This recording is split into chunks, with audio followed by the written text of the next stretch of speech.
साथ मैं हूं शिवानी चौधरी। आप देख रहे हैं स्टार न्यूज प्लस चैनल। तो आइए नजर डालते हैं आज की कुछ खास खबरों। खबर पंजाब के जालंधर से है। बीमारी से अगर बचना है तो संयम नियम का पालन करो, बाबा उमाकांजी महाराज।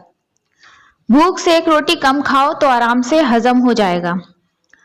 लोगों का खान पान और चाल चलन सही कराकर इस मनुष्य मंदिर को स्वस्थ रखकर जीते जी प्रभु प्राप्ति का रास्ता नामदान बताने वाले उज्जैन के समृद्ध संत सतगुरु बाबा उमाकांजी महाराज ने जालंधर पंजाब में दिए संदेश में बताया कि बीमारी से बचना है तो एक रोटी का भूख रख कर के खाओ, आराम से हजम हो जाएगा। गुरु के वचनों को भूलकर अपने मन के अनुसार जब ज्यादा खाते दबाते चले जाते हैं, रोग तो होना ही होना है। गुरु वचनों को जब पकड़ लिया जाता है, सूत्र को अगर याद कर लिया जाता है तो परेशानी हट जाती है। कम खाओ गम खाओ तो झगड़ा झंझट से बचे रहोगे। बीमारी से बचना है तो एक रोटी का भूख रख करके तब खाओ। एक रोटी का भूख रख कर खाओगे आराम से हजम हो जाएगा। आदमी का जो शरीर है, इस शरीर के अंदर समझ लो कि ऐसा सिस्टम है कि पेट का संबंध यहाँ पर है, सीने का संबंध यहीं पर है, और समझ लो कि यहाँ पैर के अंगूठे में अगर कांटा चुभा तो उसका अनुभव यही होगा। जीवात्मा से ये सब जुड़े हुए हैं। तो चूंकि जीवात्मा परमात्मा की अंश है, उसके अंदर ज्ञान है, उसके अंदर ताकत है, तो उससे ये अंग जुड़े हुए हैं। तो आदमी को भान हो जाता है, ज्ञान हो जाता है कि ये चीज़ हमको नुकसान करेगी। लेकिन अगर वही चीज़ खाते चले गए, वही चीज़ देते पेट में डालते चले गए तो रोग तो होना ही होना है, तकलीफ तो आनी ही आनी है। अब ये जरूर है कि वचनों को जब याद रखा जाता है, सूत्र को पकड़ लिया जाता है तो परेशानी हट जाती है। और वचन ही भूल जाते हैं कि कम खाना चाहिए तो मन के कहने से खाते दबाते चले जाते हैं, तो नियम का पालन नहीं हो पाता है।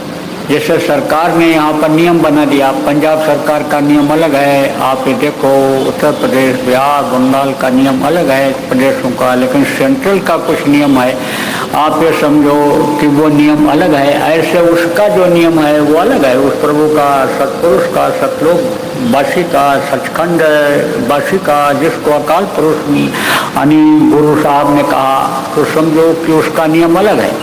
और ये प्रांत वाले नियम, ये छोटे छोटे ये जो देवी देवता हैं, ये जो ब्रह्मा विष्णु महेश हैं, इनका नियम अलग है। अब नियम को कोई तोड़ता है, नियम का कोई उल्लंघन यहाँ करता है तो सजा मिलती है, ऐसे ये भी सजा देते हैं। तो आप ये समझो कि तकलीफ तो आनी आनी है। इसीलिए कहा जाता है कि भूलो नहीं इन बातों को। कोई देखो चोरी नहीं करना चाहता है, लेकिन किसी ने प्रेरणा दे दिया कि चोरी कर लो, तो चोरी कर लेगा, एक आध बात मान लो बच गया, लेकिन पकड़ा जरूर जाएगा, क्योंकि उसकी वो आदत बन जाती है। इसी तरह से ये मन क्या कराता है शरीर से, अरे खा लो खा लो खा लो, देखा जाएगा, इच्छा पैदा कर देता है मन, ये इच्छा पैदा कर देता है। और जो आप संत मत के हो, गहरा सत्संग आप सुनते रहते हो, जानकारी है आपको कुछ संत मत की, वो तो बताया गया है आपको कि ये जो तीनों देवता हैं ये फंसाने का काम करते हैं, ये इच्छा पैदा कर देते हैं। आप ये समझो क्या करते हैं। पिछले सत्संगों में आप अगर YouTube पर सत्संग सुनते होंगे और चैनल पर देखते होंगे तो आपको मालूम है कि ये कैसे कैसे ये अपना काम करते हैं जीवों को फंसाने का। तो मोटी बात आप समझो, जो पहली बार आए हो, ये समझो कि कम खाओ और गम खाओ तो झगड़ा झंझट से बचे रहोगे। झगड़ा झंझट में अगर फंस जाओगे तो समझ लो निकल पाना बड़ा मुश्किल होगा। अब झगड़ा झंझट क्या होता है? एक तो झगड़ा झंझट मारपीट का होता है, एक झगड़ा झंझट गाली गलौज का होता है, और एक झगड़ा झंझट जो है ये होता है कुछ परिवार समाज भाई भतीजा बात जिसको कहते हैं, जातिवाद जिसको कहते हैं, प्रांतवाद जिसको कहते हैं, भाषावाद जिसको कहते हैं, ये एक झंझट है।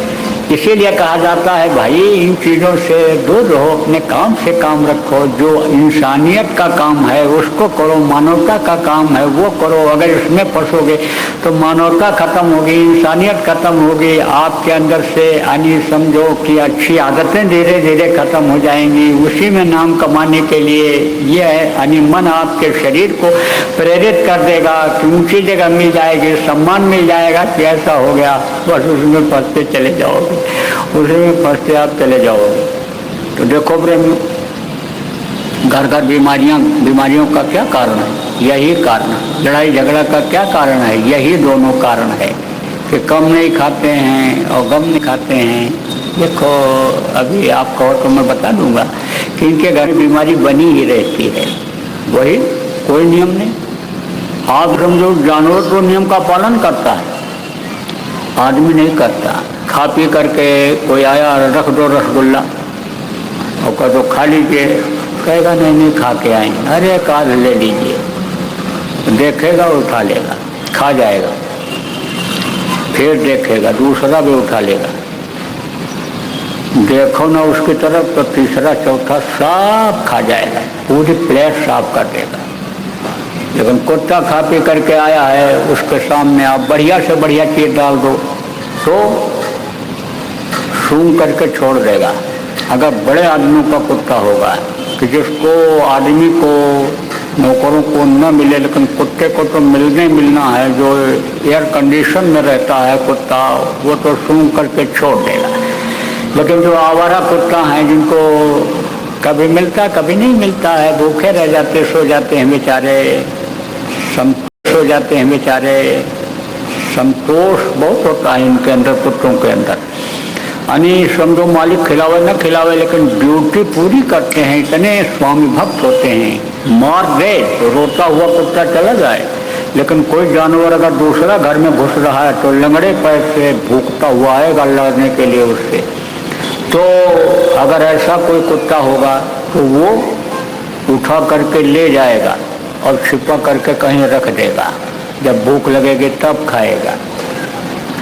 अब आप सोचो कौन नियम का पालन करता है, आदमी कि जानवर? 12 महीना में कुंवार महीना आता है तब पगलाता है, और आदमी को देखो हमेशा पागलपन सवार है। तो संयम का पालन कौन करता है? संयमित जीवन